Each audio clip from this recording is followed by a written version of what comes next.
trust your gut reaction.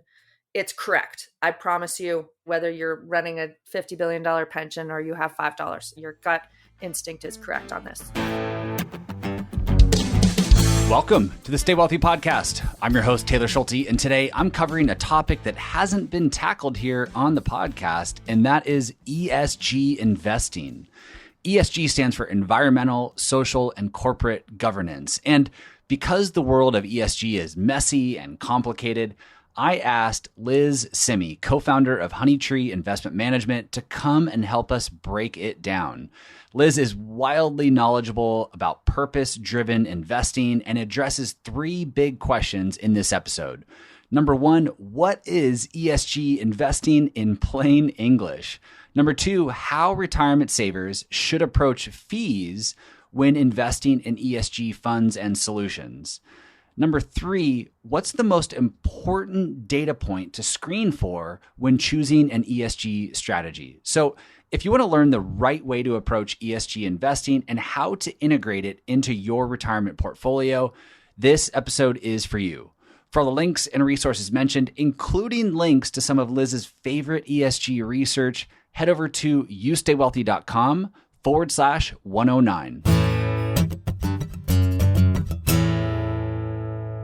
So I want to kick off today's conversation really simply by just asking you in plain English, what is ESG investing? And I know there's some other acronyms out there. SRI gets thrown into the mix. So what does ESG investing mean? Is there a difference between SRI and ESG? And just kind of start there and we'll dive deeper.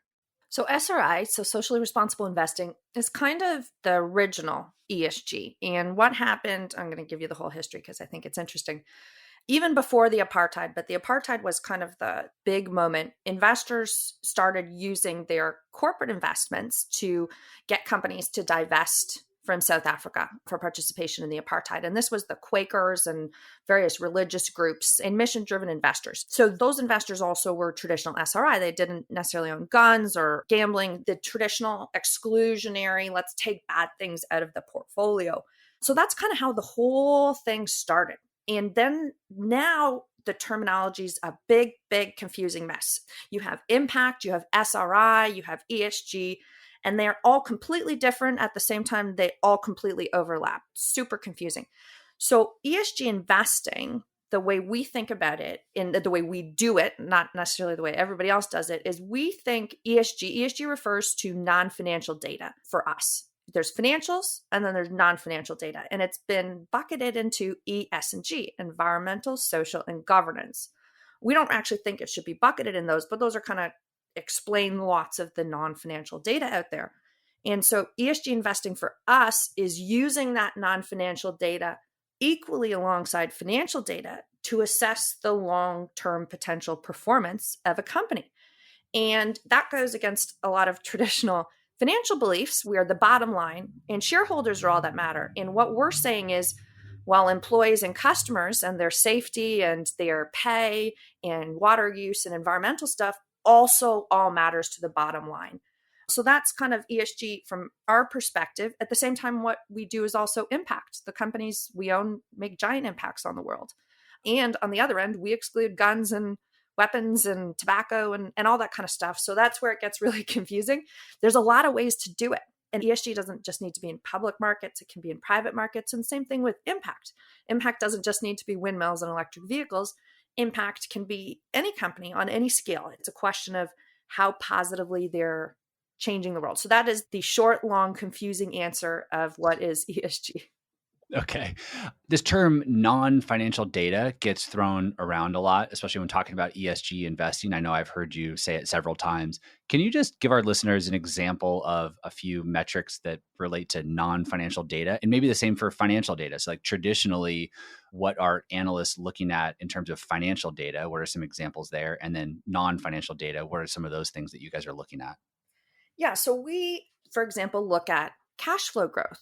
So over the 5-year history, how has this company grown their free cash flow relative to another company? At the same time, we look at how they've improved their diversity in leadership roles, gender diversity and racial diversity, not just set goals and targets for it, right? Like nobody would look at financial goals for free cash flow 5 years out and say, these guys are great. You have to look at the actual evidence of it. So just on the workforce side, diversity. There's board diversity, there's executive team diversity, then there's leadership diversity, there's professional levels or technical roles, and then there's whole workforce diversity, and how that's improving year over year, we think is essentially equivalent to looking at any of the financials and their improvement year over year, whether it's dividend or revenue or free cash flow. On the in workforce data, so I generally lump non-financial data into workforce and environmental, just to be super confusing, not ESG. And so workforce is diversity, turnover, pay equity, parental leave, those types of things. Environmental, you have water use, emissions, waste, how much they're changing their supply chain to use recycled inputs, all these kind of things. And I think a lot of people intuitively understand how they would impact the bottom line. It just unfortunately doesn't fit very well into our traditional models where shareholders matter more. And a lot of the pushback to ESG in the investment industry is the belief that by adding in this stuff, this non-financial data into our analysis, we're going to reduce returns. And I think there's lots of ways active managers, for example, reduce their returns, and ESG could be one of those things. I think also how, if you do it properly, you can actually increase returns because these are more responsibly growing companies. These are more stakeholder governed companies. And I don't think it does go against traditional beliefs in finance, but I think a lot of people believe that companies doing less harm, trying to improve the world, will win in the end in terms of long-term performance. So it's a very interesting dilemma. But I like using non-financial because ESG keeps it really separate. It separates the data from the financials. Then it's seen by a lot of portfolio managers, even ESG ones, as a secondary set of data. And so I like to call it non-financial because it kind of makes it a little more equal to financial, and it gives it a better title than just ESG data. Setting aside the fact that maybe some or maybe a lot of managers just approach ESG the wrong way, or maybe you think that they're approaching it the wrong way, just kind of setting that aside for a minute, sticking with this idea that ESG investing underperforms broad market indexes, one of the things that I shared with you that I'm still stuck on is that in general, at a retail level, getting access to ESG strategies, an ESG mutual fund or an ETF, on average is more expensive than a broad-based index fund called a Vanguard type ETF. And at least my philosophy, and I'd be curious to hear yours, is the more we pay in investments, the less we have in our pockets. Vanguard's done some studies that say cost, the underlying cost of your investments, is the best predictor of future returns. And so that's where I start to get stuck, is that it costs more to invest in ESG strategies, and therefore I'm probably going to have a lower rate of return. Would I rather try and target a higher rate of return by building a lower cost, more sound portfolio and then use that extra return to do good with it? Maybe I donate it to the organizations that mean a lot to me. How do you think about that? How do you reconcile costs and returns and approaching ESG at a retail level?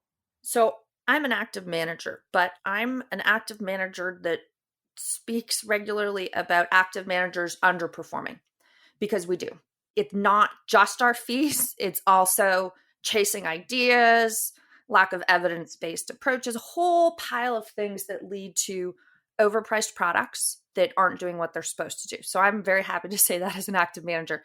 I think most folks, whether they're with an advisor or on their own, I think a fully passive portfolio is actually a better option than attempting to do a lot of active stuff. That being said, I am a big believer in active. So I think one of the reasons we're very interested in an ETF, and for your audience is mostly American, but in Canada, what's happened is we have a lot of active ETFs. And so instead of a fund like Honeytree will eventually be in an ETF, instead of us going into a fund at 1.2, we'd go into an ETF at 0.7% management fee.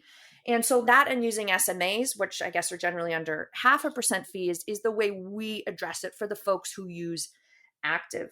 And that's one of the reasons we launched our product. There wasn't a lot of true ESG in core active equity. That being said, there's some legit good ESG in low cost systematic. In fact, I don't generally recommend funds and ETFs because I'm not an advisor, but there's some legitimately good sub 30 basis points ESG products out there that are just as good on ESG as a bunch of the active strategies, or even better, whether that's an ESG rating or what they're holding. So I think there's actually, if you go through them, if you're a self-directed investor, I think you can find some really good stuff under 30 basis points in ESG. And so then whether it's 10 or 15 or 20 or 25, it's pretty negligible in terms of the fee, and you're still getting pretty high quality ESG. I think you can do the same in active. I think it's harder. There's fewer products. A lot of MSCI and Selective run a lot of indice-based products, or like fossil fuel-free versions or impact versions.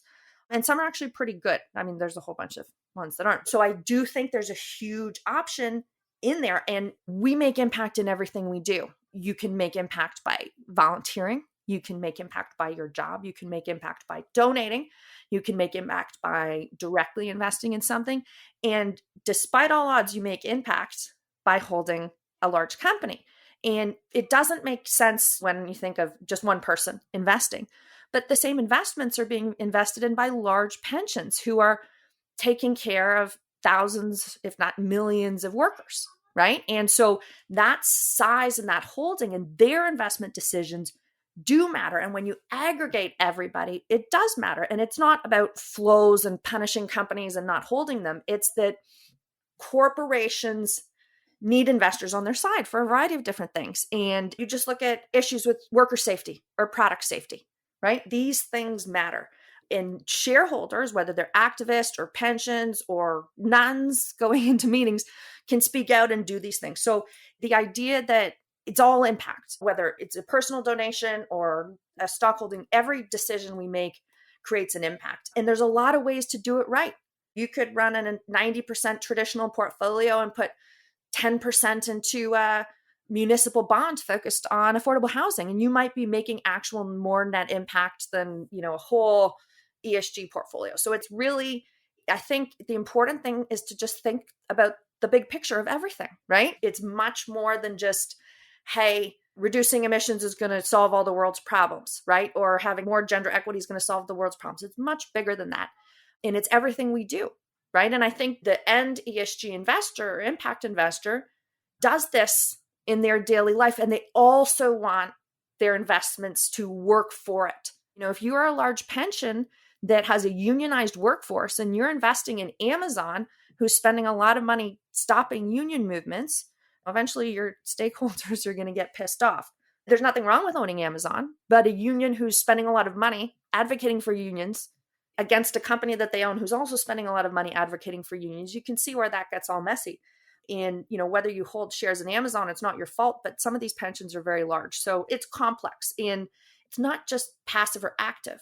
We can make the world better in every asset class and in every activity. Sticking with the active kind of versus passive thing here, when I think about just active strategies in general, I immediately just start thinking about active equals lower returns, right? Like we're making a bet, we're stripping certain securities out of the portfolio and making a bet that the securities that we do keep are going to outperform.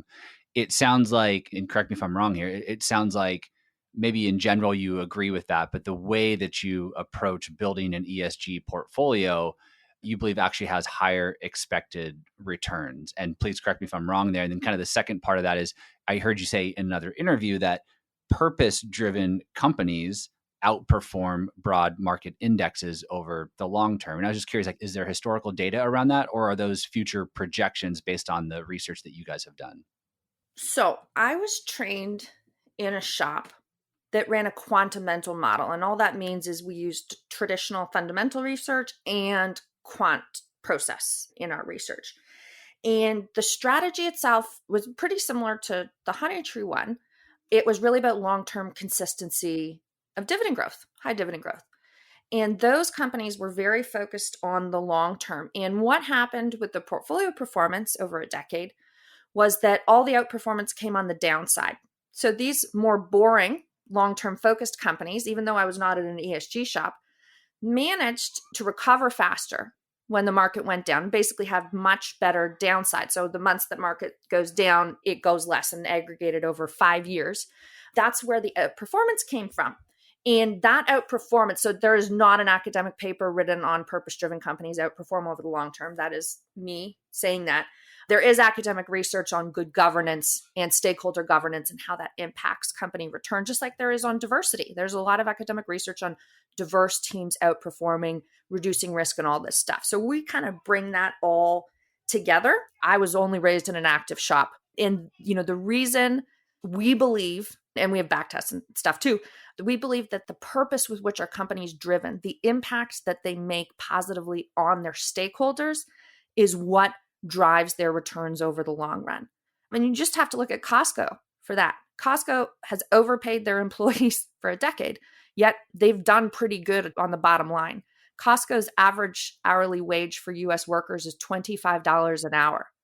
So if people think that paying your employees is bad for the bottom line, paying them well and decently, there's a lot of evidence to the contrary. Now, the problem is a lot of companies aren't stakeholder governed or purpose driven.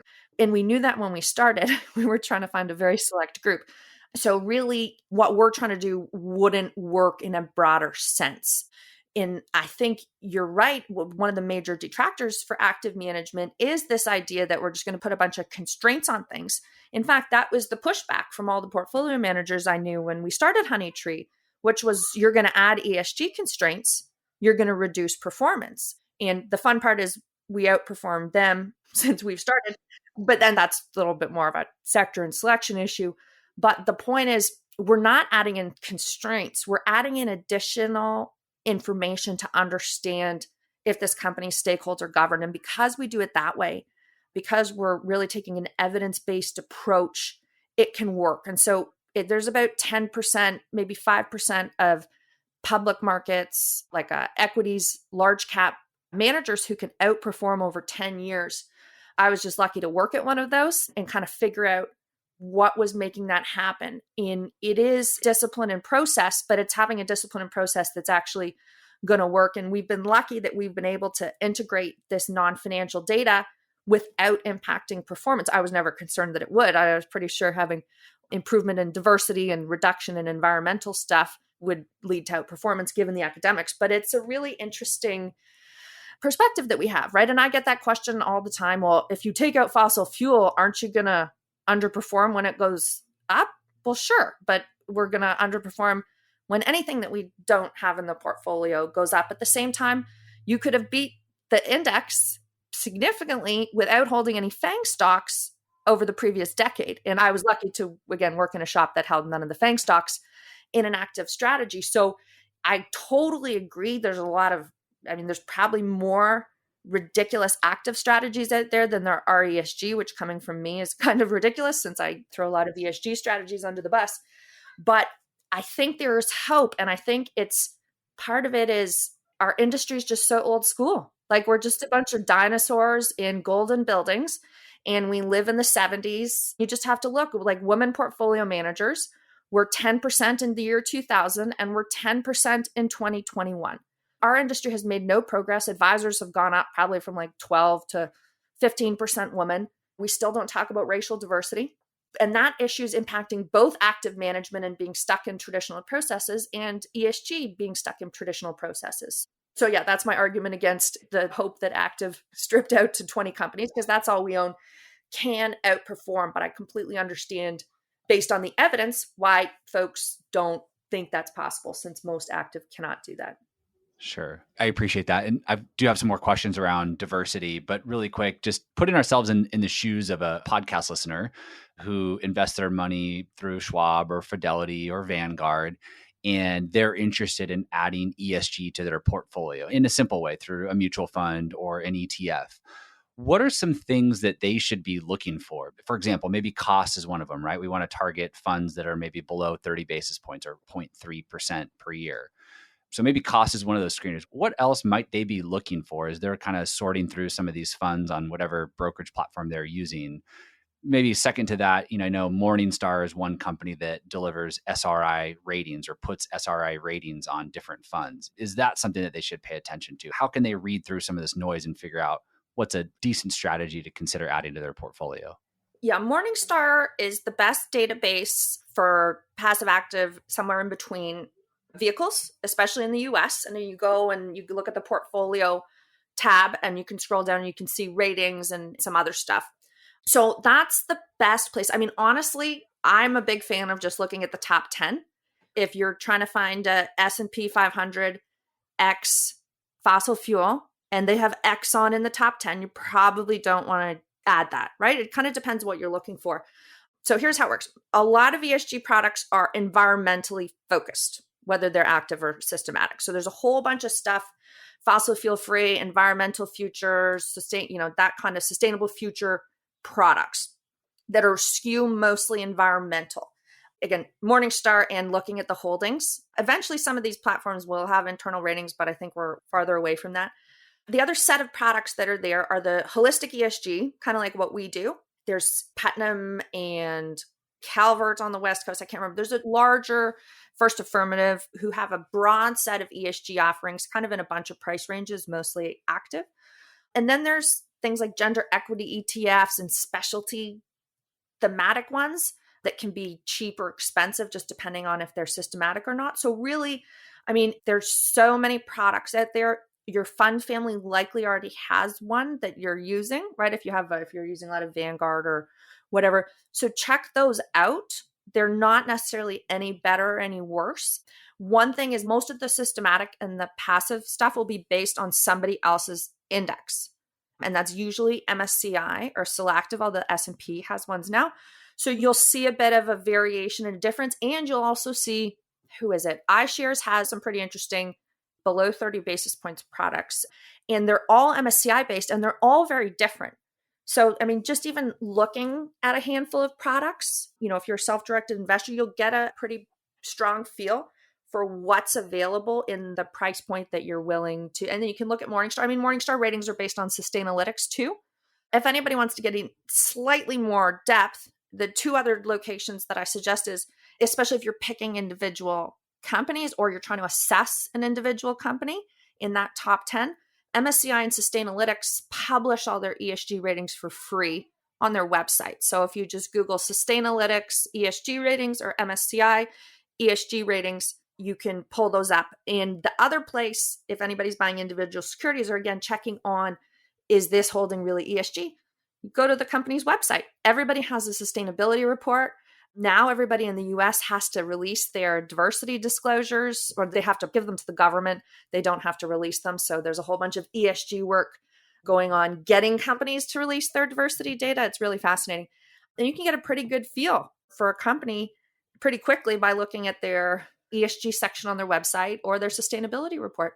It's really just Morningstar for the funds, though. Similar to organic food, all natural food, it's kind of become a marketing and a branding thing. And I think the same thing is happening, or it has happened in the ESG SRI world, where these fund companies or even companies in general have found workarounds to kind of get this stamp of approval saying that we're an ESG focused company or SRI. How can an investor kind of read through some of that marketing and branding and really find out, is this really a purpose-driven company? I personally like to look at the diversity of their portfolio management team. Yeah, so let's talk about diversity then, because that's where I was headed. And I know it's something you're really passionate about. You mentioned diversity data now becoming more and more available. I also know that when you're looking at a company, you're screening for boards with 30% diversity or 30% or more diversity. Maybe just start off by talking about, like, what are you looking at in terms of diversity? Maybe just like define diversity and why you use that 30% number and why diversity is so important when you're evaluating a company. So almost every ESG data set and every ESG firm approaches diversity through a gender-only lens. So it's woman on boards, woman on the executive team, woman in the workforce, woman on leadership. And that's happened for a couple of reasons, mostly because Europe's pushed it a lot. They just didn't care about racial diversity. And so a board has to be 30% diverse beyond gender to get into our consideration set. So what that means is if we could look at LGBTQ or disability, which I think maybe in about 5 years we'll have more robust reporting on, we would look at that. So for now, we look at racial and gender diversity. And we define that as anyone who is not a straight male of the dominant race of the country that the company's located in. So that answers the how do you deal with Asia question and other jurisdictions. Is it perfect? No. Does it align with what's being done? Yes. And what's being done in the US and why you guys are actually way ahead on this compared to Canada and Europe is there is a Department of Labor workforce report called the EEO1, and every company in the US over 50 needs to file it. And what it is it's the workforce demographics at each level. So executive, senior leadership, technical roles, and workforce broken out by gender and racial diversity. So that's kind of what we're following. And that's why the US is ahead on reporting this stuff. So then why does it matter at all? Well, for our purposes in building our portfolio, if a company hasn't figured out how to get to 30% board diversity yet, we don't want to look at them. We think it shows their stakeholder governance, their commitment to the future, their understanding of the impact they make on their local community. If you are underemploying women or Black folks in a community because your hiring's biased and you have pipelines that are avoiding those folks, and when they finally get jobs, your culture's toxic and they leave, which describes most asset managers, you're going to have an issue 5 or 10 years down the line. And whether that's because big pensions are going to come in and ask for your team diversity, or you're going to have lack of innovation or ability to deal with problems and risks on your team because it's all guys from the same school on the same sports team. So there's a whole bunch of reasons why, but really it is for us about, we want to own the most responsibly growing companies in the world. We have companies in our portfolio with 70% board diversity, but we really, for our bare minimum requirements for us to consider the short list for purpose-driven stakeholder governed companies, especially at this large scale. We're looking at companies over 5 billion, by the way. We have to lower this number in Canada to 25, by the way, when we do our Canadian equity. And we'd have to lower it to about 20, I think, to do an emerging markets product, which is fine. But for what we're looking for, this concentrated set of companies that we're holding, this is our threshold. And we're going to up it to 35 this year. To clarify and summarize, is it fair to say that, in your opinion, an irresponsible company, a company that's not focused on board diversity or diversity in general, is more likely to underperform going forward over the long term? Is that fair to say? It's more fair to say, I think, that companies who are ahead of the curve on all aspects will outperform over the long run. I could probably make an argument to say what you said. I think companies that are shows of governance, who are running around trying to solve problems after the fact, are in trouble over the long term. I think lots of companies have succeeded without diversity or caring about the environment. But, I think the environmental regulations are a little bit easier. People understand that somebody's going to get sued for dumping waste into rivers and killing people. I don't think it's as clear on the workforce and diversity, how the regulations are coming. But, you just look at the UK. The UK required in 2019 every company over a certain size to disclose their pay equity gaps just based on gender. And even the best had more than 10% pay equity gaps. So you can ignore this stuff, or you can have a good board who's already working to mitigate the future effects of this type of regulation. So it's really tricky and messy. At the same time, we're only going for 20 companies and we're really responsible. Growth can be done in many ways, but it can't just be done as a product solution with disregard for the rest of the business. And is it your personal hypothesis that more diverse companies on all levels are more likely to outperform in the future? Is it a personal opinion or hypothesis of yours? Or is there some data to support historically that more diverse companies do in fact outperform? Oh yeah, MSCI's got a bunch of studies, JP Morgan, all those folks have done.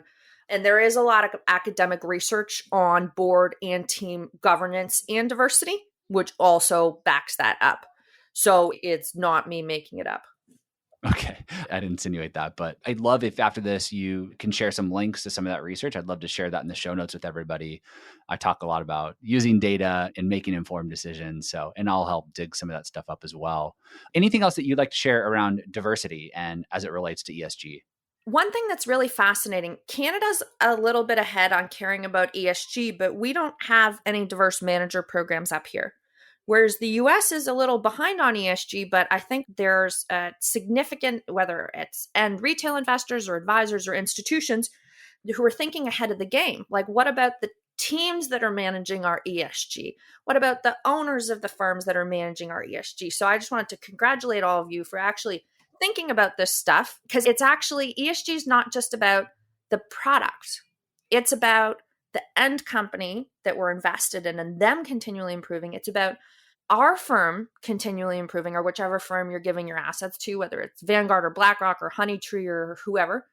And it's about us as an industry improving, right? Like, we can't keep on launching gender equity ETFs or net zero products if we don't believe in either of those things, because it's not fair to the end consumer.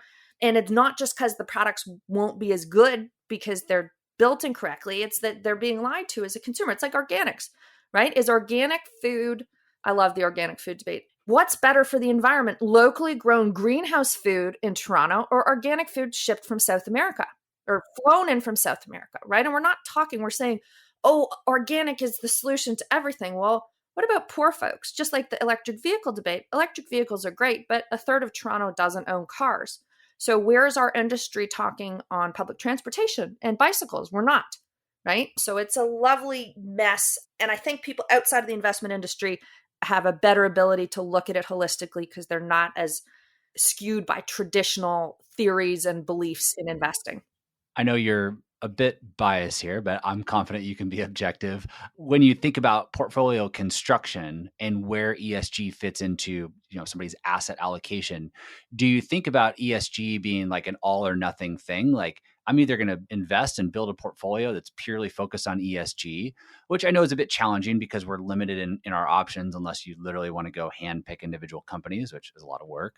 Do you look at it like that? That's kind of an all or nothing thing? Or does ESG live as like a certain percentage of an allocation, 10% allocated to ESG or 15 or 20%? How do you view that from like a global asset allocation level? That's a problem we were actually kind of trying to solve with our product. It seemed like it was pretty easy in Canada, and I think this was true in the US, to build a semi-ESG systematic strategy across your whole public market side of your portfolio. And for folks who weren't passive, which is, the other chunk of the market, it wasn't as easy. There wasn't many core ESG strategies out there, strategies that you would hold as a core positioning. There was a lot of thematics. So these environmental solutions, future gains, gender equity. And I don't believe people will end up building their portfolios 10% gender, 10% green future, 10% renewable innovations, 10%, muni bonds. I don't think people are going to change their asset allocation. So I think what it is some folks, and this is how a bunch of institutional folks do it, some folks don't believe that public markets make any impact whatsoever, and that ESGs, they just want the best active managers, that they need to do that traditionally. Then they allocate 5 or 10% of their portfolio to true impact. So that's how a whole bunch of folks do it. But I think there is, whether you're systematic or passive or truly active or a combination, because lots of folks are a combination, you can, if you wanted to, you can do it across your whole portfolio. It's just a question of research. I mean, it's no different than finding good strategies to put in to your portfolio. There's just fewer of them, which is fine. That's why we had to start our firm, so that one day there was more strategies. But I think you could actually build a legitimate, fully passive or systematic, all ESG / impact / making the world better now, especially in the US, because you guys have more products. Sure. Well, you mentioned your firm, you mentioned Honeytree. Before we hit record, you were saying that you guys are working on SEC registration and making your way into the US and potentially getting into the ETF market here. Talk to us about Honeytree, what you guys do right now, what future plans look like, how podcast listeners can kind of stay in touch with what you're doing and maybe get access to your solutions in the future.